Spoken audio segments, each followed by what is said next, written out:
Hello, I'm Random Bantor. For the last 15 years of my life, I've been miserable, but it is only the past year that I've been diagnosed with seasonal affective disorder, a disorder which causes severe depression as a result of lack of sun during the winter months. Although during the summer months I can only leave the house at night because of my skin's hyperallergic reaction to vitamin D, which can be found in sunlight. But being out all night takes my mind off of my urinary tract infection, but as a result I have acquired insomnia, which works interestingly with my bout of narcolepsy. The doctors say that narcolepsy can be passed through your genes, but that no longer matters, for my only son is no longer with me. On a summer getaway while visiting a wildlife reserve for endangered animals, I decided that it would be a nice gesture to my wife if I were to take our only son on a quiet canoe trip in the marsh. While trying to manage the paddle with one hand and hold my infant son with the other, he slipped from my arm and plunged into the murky, muddy depths of the marsh. It was too late for him. He had drowned.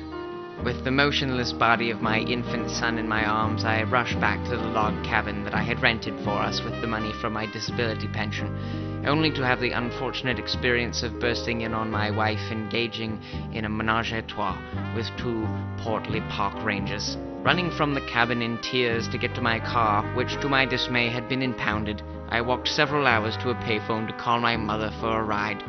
But when I got through on the other end, I was informed that my mother had passed away 3 weeks earlier as a result of snorting cocaine off of the perimeter of a toilet seat, passing out, and drowning in the bowl.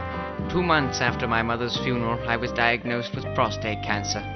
While walking to my first chemotherapy session, I was struck violently by a Jeep Cherokee that was coincidentally being operated by one of the park rangers that had been sleeping with my wife. I had shattered both of my kneecaps and was rushed to the hospital for reconstructive surgery. Halfway through the procedure, the operating surgeon suffered a stroke. I was left for countless hours on the operating table with my open wound exposed, resulting in gangrene, which complicated things a great deal and is the reason for my obvious limp. I've been limping down these streets for as long as I can remember, unsure of a final destination and with no clue as to where I started. Nothing seems familiar, though I'm sure that I've lived here my whole life. The last thing I remember is being told that I had inherited severe Alzheimer's and dementia from my father. I'm lost. I don't know where home is. I have nowhere to turn to but myself.